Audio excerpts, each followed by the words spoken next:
Any particular models that you see are really sought out as an investment car? Right now, Porsche 911s are huge. This is interesting. Yeah. Like that was when I was a kid. They were really big, and Then not as much for a period of time. yeah, and that's kind of why. A lot of the kids that were growing up in the 70s and 80s thought they were really cool, and they kind of just got left aside. And recently, prices have just been going way up. I kind of like to watch the depreciation valley that occurs through the generation. You'll see it right now. They're about the 70s, late 70s, 80s are starting to go back up, and the early 90s ones are starting to come down. Welcome to Critical Thinking Required, hosted by LBW. This podcast is intended for free thinkers, entrepreneurs, and knowledge seekers. Join us as we discuss relevant financial topics, explore with guests their financial journeys, and engage with experts in industries such as space, media and entertainment, real estate, and many more. Buckle up and enjoy the ride. Welcome to Critical Thinking Required. You're with your host, myself, Tim Bickmore, and we also have my colleagues, Dan Weiss and Gary Grosskopf. He is going to be our guest today. We are going to be talking about buying cars. Why? Because Gary loves cars, and so we're going to speak to him about it for our clients and people who are listening to our podcast about what to think about when buying a car. What's interesting, as of today, the market for cars has been very different than it has in the past, where cars have held their value more so than depreciate due to supply constraints. But before we jump in and start talking to Gary about cars, if you do like our podcast and you like the content, please subscribe and share our information to whoever you'd like. We're just here to try to educate people on different subjects. So please, it really helps out. Subscribe, share, and like our content. We get a lot of questions about what car should I look at? How does it fit? We want people to feel like they're fitted to their car for various reasons. And so often Gary gets brought into these conversations to talk about what models make sense based on what someone's looking at. So that's a good place to start. So just some factors to kind of look into. And Gary, if we can kind of go over some of these things, maybe starting with size. The old question, does size matter? Yeah, well, definitely. Sometimes. Depends on what you're looking at. If you got a large family, a lot of people like to go with large SUVs. Minivans are always a great option still. Lots of room for hauling kids, doing sports stuff. If you're a smaller family, a lot of people like to go with sedans. If you're like me and it's just me and some other person, maybe a coupe, maybe a convertible, depending on the weather.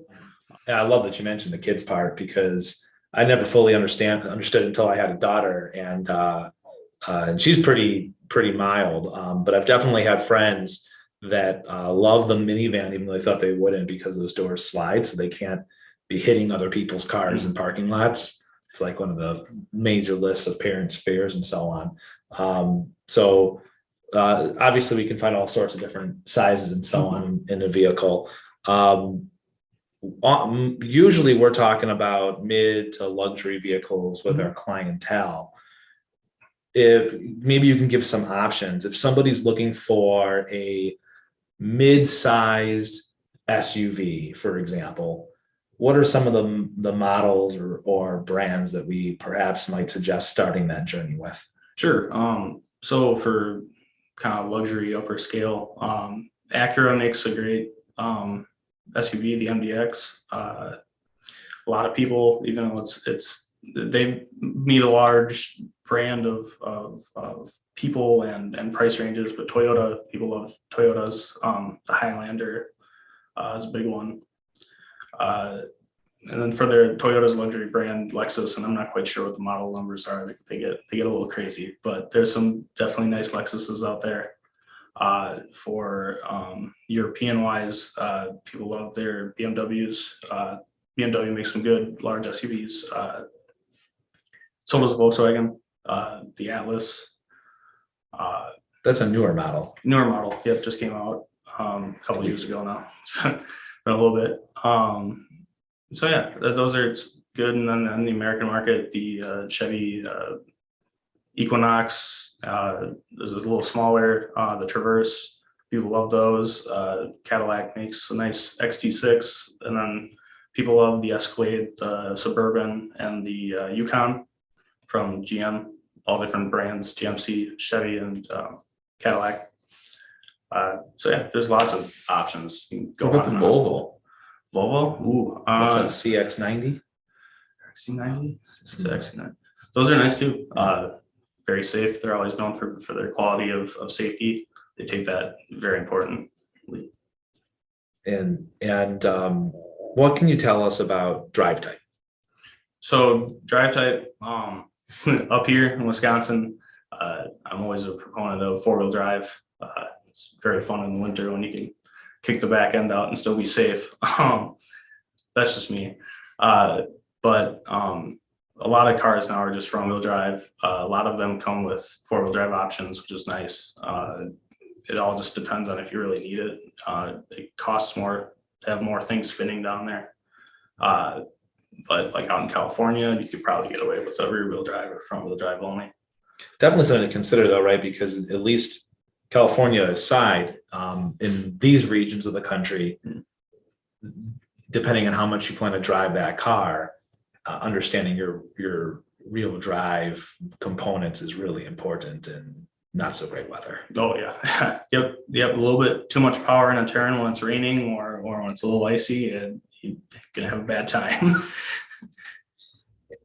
How about seating? So seating is obviously a big thing to consider. What are you finding as far as vehicles that offer some more room? If you're tall individuals like yourself or Tim, and also too, I think we get a lot of questions on vehicles that have like third rows. Like I've always been a fan of Jeep myself, and I've owned several Jeeps, and probably always will. And I know the Cherokee just came out with a newer model that has, I believe, another row of seats, which is on in the Jeep. Plus, of course, they reintroduced the Wagoneer, which would be a larger Jeep as well. So what are you seeing as far as extra seating and where you can find value in that? Well, I think it's always important just to look for something to watch for is that like SUVs, they'll have a third row, but there's no cargo room in the back. So you got to just watch for that. Also the room. I'm 6'2". My brother's about 6'5". So we're always good gauges on whether it's comfortable or not to sit in the back. And usually my younger brother likes to sit in the back and let his legs fly out the center aisle, because otherwise it's almost impossible. But it's just trying it out. Some fit people better, headroom wise. Some sedans just are really uncomfortable. I've sat there with my head like this, trying to be comfortable, and it just doesn't work. So I mean, if you're just two people looking for a car, sometimes the back room doesn't matter. But if you got friends and you want to go to dinner or something, it's important to understand that they should probably be comfortable too, especially on the drive back or the drive there. In this case, you jump on an Uber too. If you're an Uber driver, you gotta make sure that your people are comfortable. Yep. Yeah. And I mean, minivans are great for the room. We usually had great luck with that. And one thing we talk about all the time, I'm glad I'm past this stage, is car seats in the back seat too. It can be tough. It was tight in my Jeep, but there are some cars where you put a car seat in there, your back seat, I feel, is completely toast. I mean, we had a client who had bought a 911, not thinking about a car seat back there, and their spouse was not pleased about probably the purchase of the 911, but the whole thing. And he actually had a car seat in custom cut into the back seat. So I mean, that's going to an extreme, but he loved the car. So yeah, things like that to be considered too. And sometimes you get surprised. Not this last trip that Tim and I were in LA, but the time before that, we hopped in a client's G-Wagon. I've always loved the look of a G-Wagon. It has, G-Wagons have stadium seating, which I don't know that everyone recognizes that. So I still liked the car a lot, but I was surprised actually in the back seat how much less room you get in a G-Wagon compared to the front seats. Right? It doesn't look like that from the outside, but that is definitely in play. Yeah, it always looks like it's more roomy than it is, and it's just getting Yeah. real tight in there. You mentioned a whole bunch of brands. Can Mhm. you talk a little bit about assessing the quality of the vehicle, maybe by brand or I don't know. I mean, that's a hard call. How would you assess the quality in a vehicle? It's definitely hard because some brands make really good ones some years, and sometimes they lag behind. I'm a big Cadillac fan, so I always like what they do. But people really love the European cars and their interiors. BMW for sure, Audi, Porsche. Definitely make great feeling interiors. The quality, a lot of the quality comes in for a lot of people that aren't into the outside part. Just comes into how the interior feels, how the leathers feel, what it smells like, how it just feels to sit in there, different technology components of it, whether the stuff's snappy and fast when you go through menus. A lot of the higher end cars put a lot more money into the technology, into the materials. Some of the lower end brands, some people don't find that as important. They'll go with more plastics, more harder materials. So it's more durable, but Mhm. it still just doesn't feel as great. So it's hard to differentiate brands because they all change up every now and again. But there's those big players that people trust for stuff like that. I remember going to a car show with actually one of our old team members, Darren. And I just remember sitting in because he was also a car enthusiast. And he made me sit in the car. He's like, "Do you hear that?" And I was like, "What are you talking about?" It's silent. I was like, "Oh my gosh, it really is quiet." And he's like, "Yeah, can you tell?" And then I started noticing it because he was very big on the feel and how it, if there was no sound. And for me, I'm like, I get in a car and it's like, okay, does it run? Does it not run? Yeah. That's kind of where I'm at when it comes to quality. And does it have Bluetooth? Outside of that. And so, but it is interesting if you really start taking the time to think about it. There really is a big difference between some of those luxury brands. Oh yeah. Yeah. That I'm glad you brought that up, Tim, because I know that like Gary, and a lot of people like this too, like you like to feel your car, right? When you drive. Experience That. Kind of like what Darren was saying, although I think the two of you had very different personal preferences when it comes to the car that you like. It's been great. Both of you have just done a great job of talking clients through other things, even if it's not something maybe that you'd want. Which kind of brings me then to the thought of what about when you have that feel, like what about handling?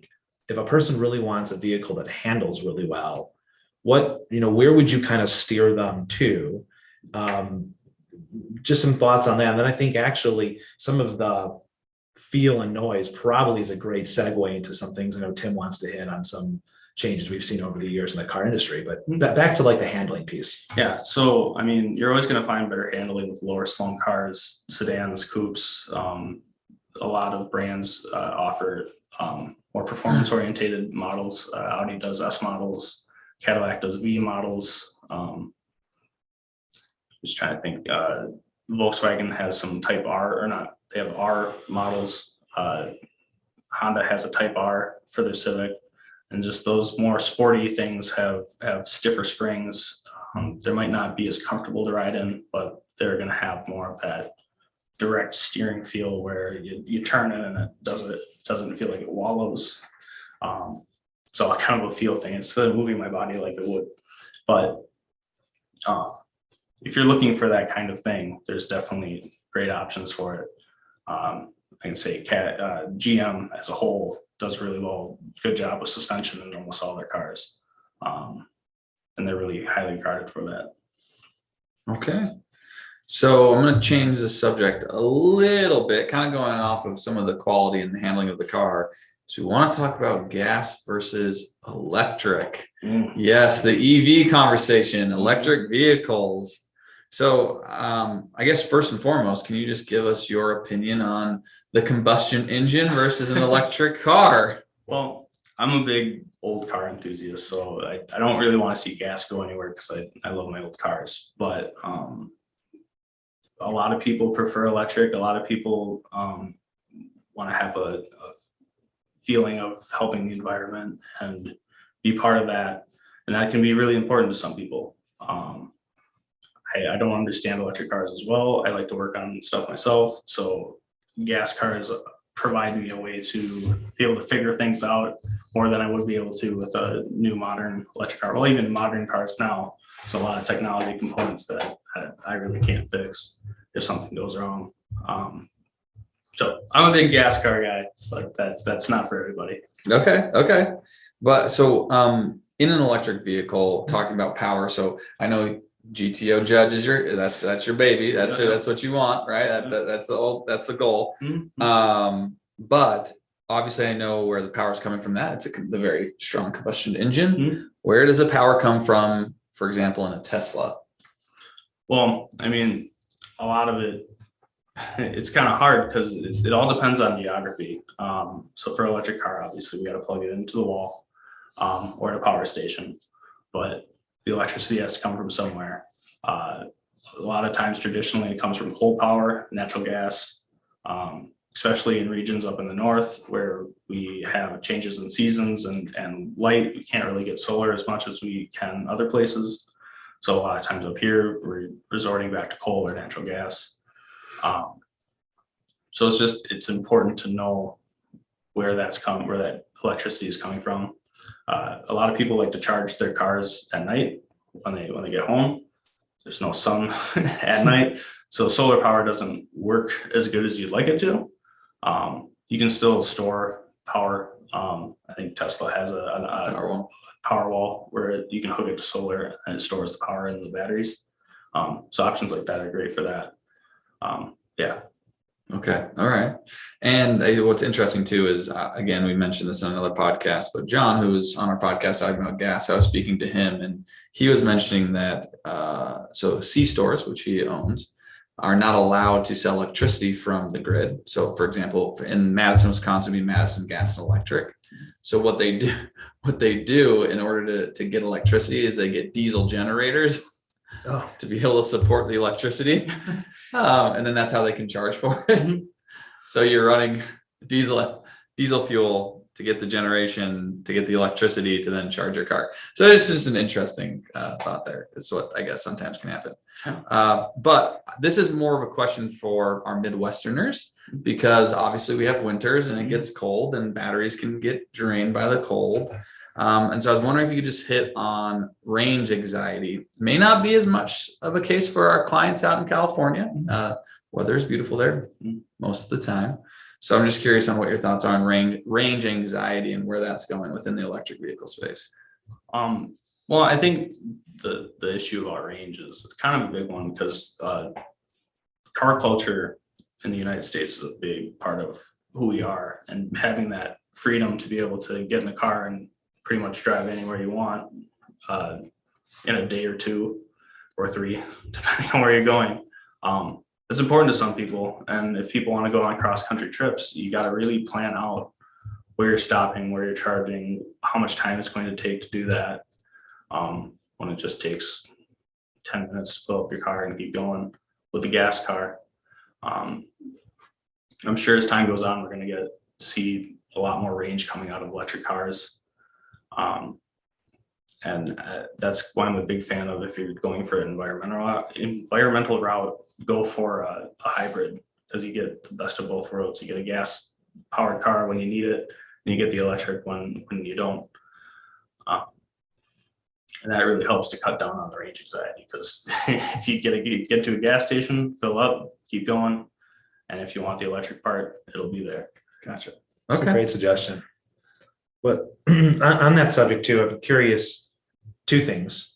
So one question I have is, whenever we hear about electric vehicles, it's typically Tesla that people are talking to us about. Now Rivian a little bit too, but not a lot on the market yet.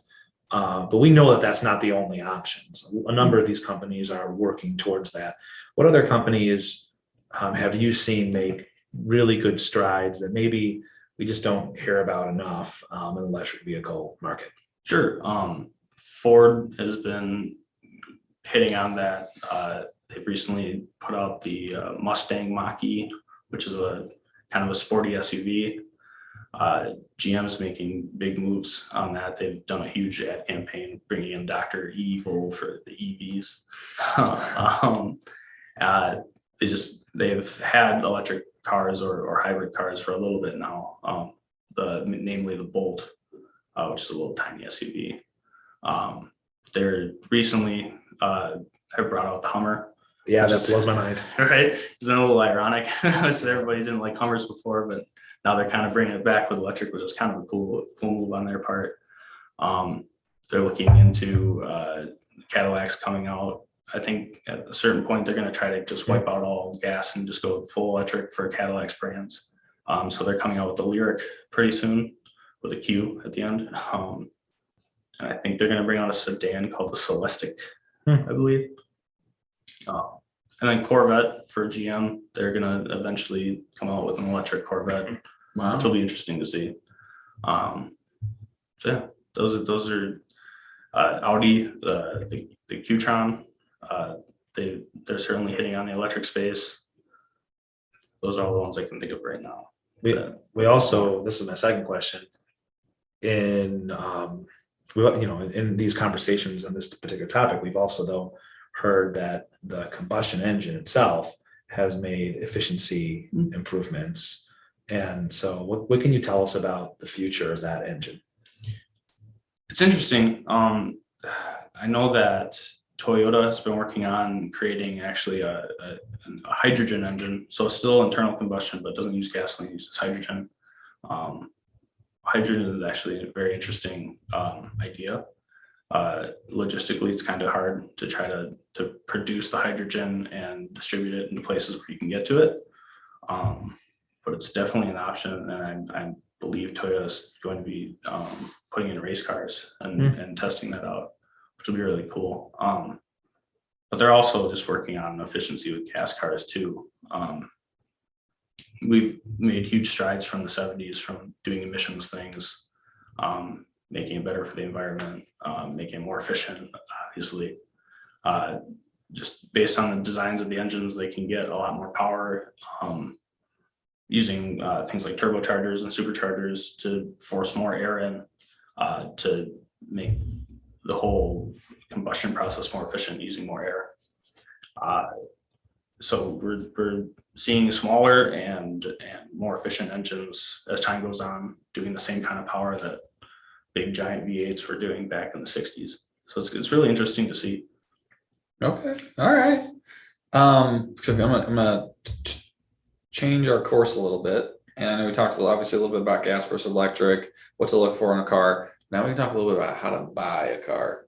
So like I guess first is first most, like where do you find cars? Like what's the best deal? Are we going to what is it? Not cars.com. What's the Carvana or no CarMax. CarMax. I was thinking of CarMax. So like those type of searches, and also we had heard, and I think they may have launched it too, where they're even like a car sharing service is what some companies, I think GM or maybe was thinking about spinning that out or beta testing it, where you can then like be a subscription where you can trade the cars. trade the cars That in. was GM. Was that Cadillac specifically, I think. Oh, really? Yeah. I didn't hear about that. Yeah. So like subscription. So I'm just out of curiosity, like where do you find cars today? Is it still on the lot, or are you going like where, if you're going to buy something, where are you going to go buy it? Yeah, well, I think a lot of it nowadays starts online. You can have great access to looking at cars that are available on dealers' websites. If you're going for a new car, obviously, the dealer's the way to go. You get the best kind of warranties there and the initial service if something goes wrong. Obviously, cars can come out of the factory and things can be messed up, and it happens, but a lot of times they're good about fixing that. Used cars is where it gets a little more complicated. Like you said, CarMax, Carvana, Facebook Marketplace. and I was going to get to that too. Okay. Yeah, Facebook Marketplace, Craigslist, CarMax, and Carvana do a great job of showing you things online. I've actually had a lot of fun going on Carvana, and they'll give you a 360 view where you can look at every ding and mark that they show, and they'll deliver it to you, which is cool. And in CarMax, they have locations all over the place, even local used car lots, which might not have the same level of warranties or guarantees on it, but you can still probably find good deals. You just got to be careful and do your research on what you're buying. Auto Trader still exist? Yeah. Yeah. So, Yeah. Oh, true. Yeah. What about Facebook Marketplace and Craigslist? Are you going there? I mean, I know people are. That's scary. Yeah, so that's my current car that I drive is where I found that on Facebook Marketplace.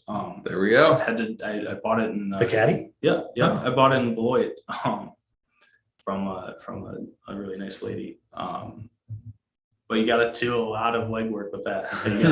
You gotta What make kind of sure. legwork are we talking about here? I mean, Proceed with caution. yeah, right. Proceed with caution. I mean, buying anything on Facebook for sale or Craigslist, just got to be careful who you're buying it from. You got to make sure they're safe. Luckily, I like with Facebook, you can look at their profile so you can see if it's like an actual real person.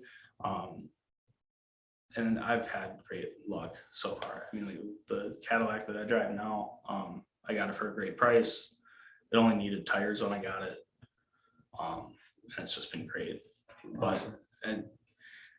But you can have real lemons too. I mean, people sell cars for a reason. Sometimes they're tired of it and they'll just sell it, but some have problems and they won't tell you.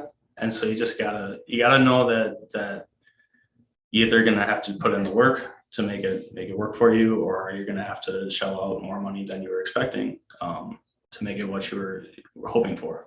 Okay. Have you had experience with auctions? I haven't done any auctions yet. So stay tuned. Yeah. Says yeah. We have to do another podcast Yeah. on Gary's auction experience. Yeah. So we've got a lot of this recently with leasing versus buying, and we've gotten quite a bit, as you know, Gary, because you've been helping out with it. With should I buy my lease out? And so I don't know if we start with like current market environment where the car market is, and then talk a little bit about that, and then talk maybe a little bit about leasing versus buying. Sure. So I mean, the market right now, I think we're still seeing it, is that cars are holding up their value a lot more than they have been. It used to be the case that when you bought a car off a new car lot, it would depreciate about 20 to 30% as soon as you drive it off the lot. If you came back and tried to sell it to them, you'd be taking a big hit. But right now, some people are selling them for more than they bought it for, which is crazy, but that's just the supply environment that we're living in right now. But I think that when we're talking about lease versus buy, a lot of it is qualitative. If you're really into getting the new car every 2 or 3 years, leasing is probably a way to go, because you're going to get stuck with the car that you don't want then. You can just keep going and rolling it in, and people find a lot of success with that. But if you really end up liking this car that you've leased, buying it out, it's not a bad option, especially in the environment we're in right now. It could be a really good deal compared to what you're getting. We've had people several times now in this environment buy out the lease because of what they get paid for it, and then turn around right there and immediately sell the car to get more cash to put down on a larger down payment on a new lease. So it's been I've never seen that before. No. This is a brand new environment that we're in for that. It's kind of bonkers. But yeah, you can get some really good deals on that. And so people are really lucky when they leased a car 3 years ago and are in this environment.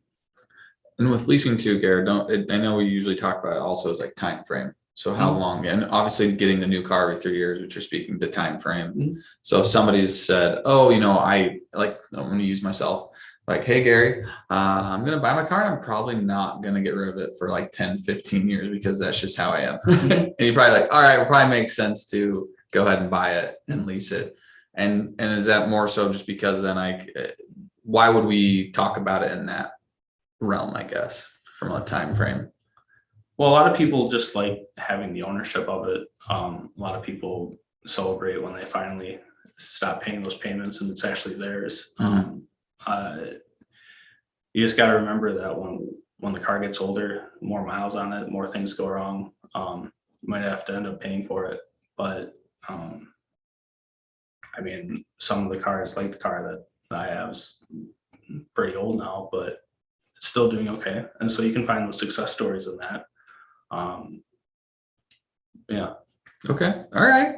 And what about, I guess we could talk a little bit about financing and the route of financing cars. So if we wanted to go ahead and buy the car outright, just the financing options that we typically see.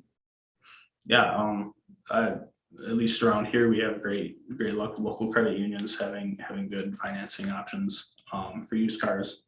A lot of times the used dealerships have some financing options that are really good.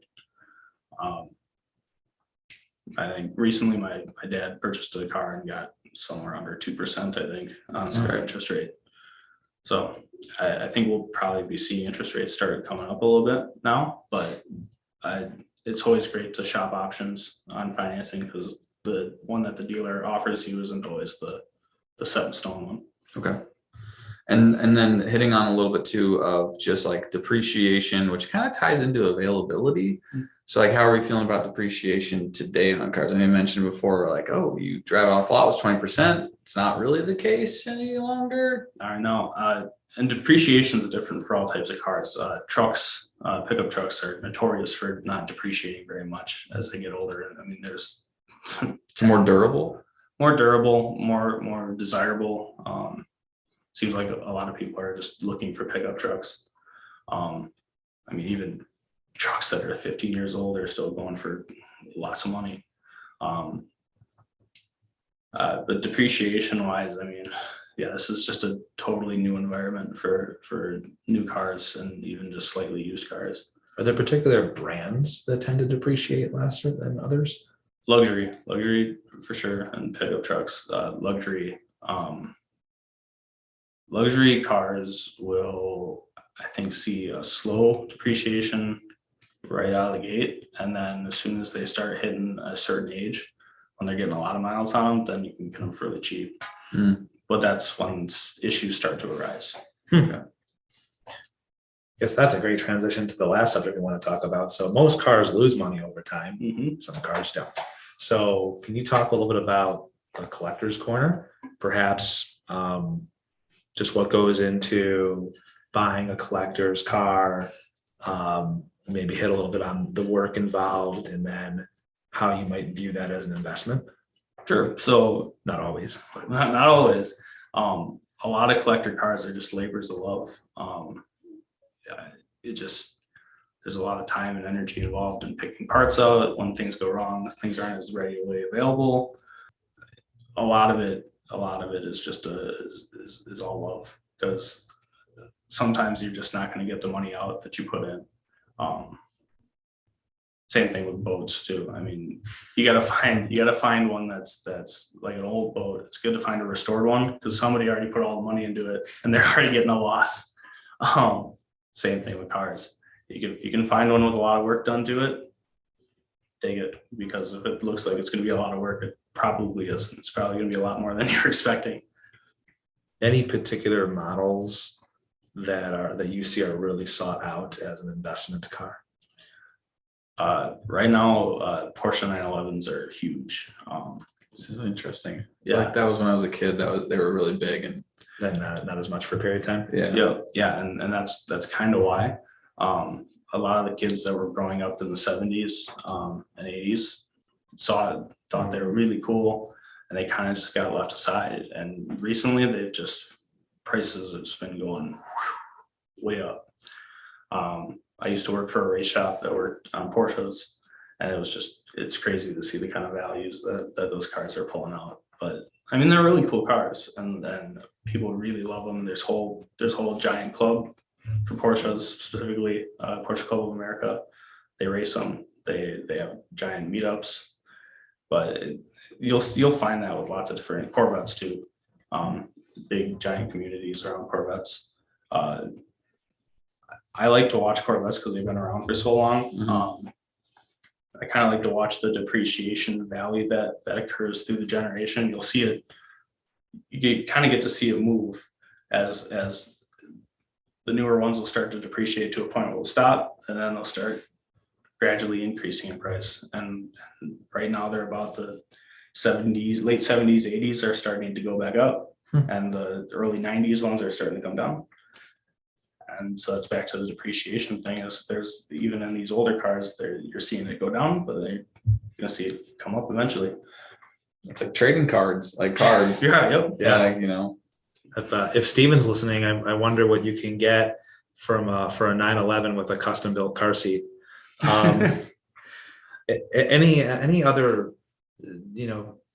shreds of wisdom you can share on qualitative versus quantitative concepts when it comes to this kind of specific market and collector items? Sure. And I would say if it's a car you've been seeking after for years and years and something you've dreamed about doing and you have the ability to do it, go ahead and do it. Just understand that a lot of times the dream is really nice, but the reality of it can be kind of scary.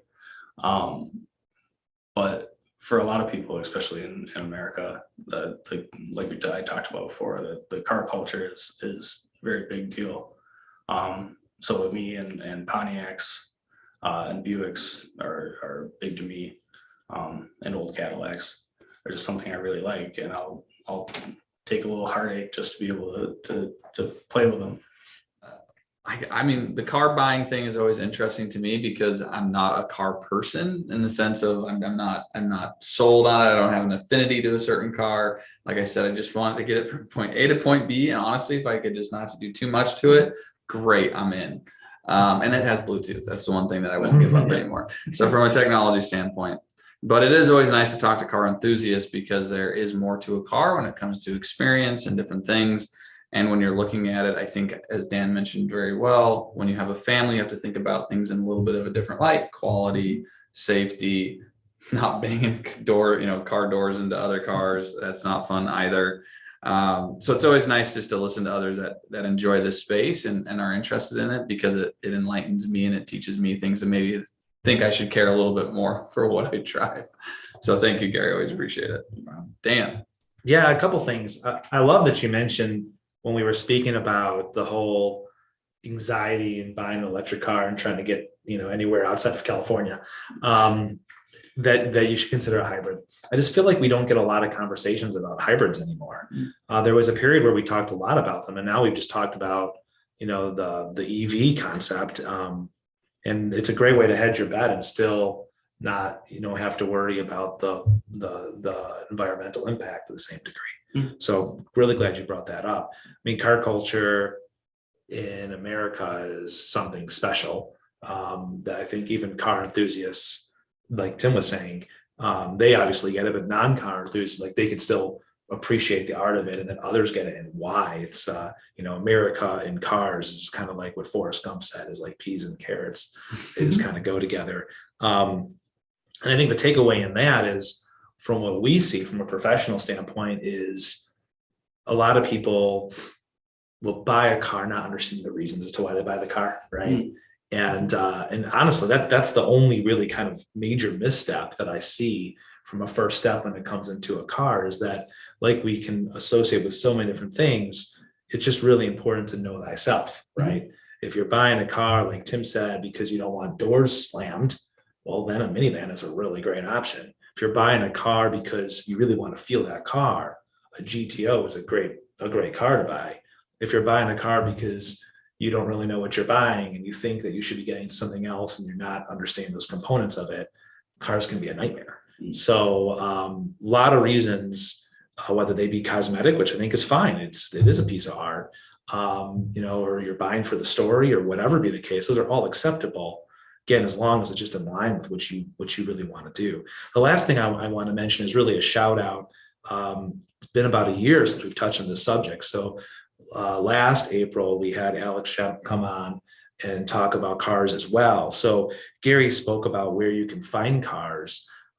If you don't want to find the car, but you know what you want, there are professionals like Alex, he's based here out of Madison, that you can hire to go find you a car. I think when we talked about a year ago, he just pulled in a new Rolls-Royce Phantom, which is a very difficult car to find for somebody. So if you know what you want, you don't want to do it, there are services, great services like that, to be able to find these situations. And so if you want to hear what he had to say, that's season 2, episode 14, titled You're Not Buying a Car, You're Buying a Story. And he does speak a lot about that. So that's all I have. Your final thoughts, Gary? My final thought is, cars are complicated, and so people shouldn't feel bad if they need a little help to ask a question. I'm certainly always happy to talk about cars. But cars are just kind of a big part of our lives. I think they're going to continue being so. So yeah, take the time to look at what you like. Don't feel bad if you're going for a quality brand and something that you really like, because it's going to be a big part of your life. So might as well enjoy it. Well, as Tim said, I echo his thoughts. Thank you again for sharing this and always sharing this with our clientele off mic. We always appreciate that, Gary. And thank you, audience, for tuning in, no pun intended, to another one of our episodes and just joining us in these fun conversations about anything finance. Have a great day. Take care of yourselves. Thank you for taking the time to start your journey of thinking differently and listening to LBW talk about stuff they love. Until next time.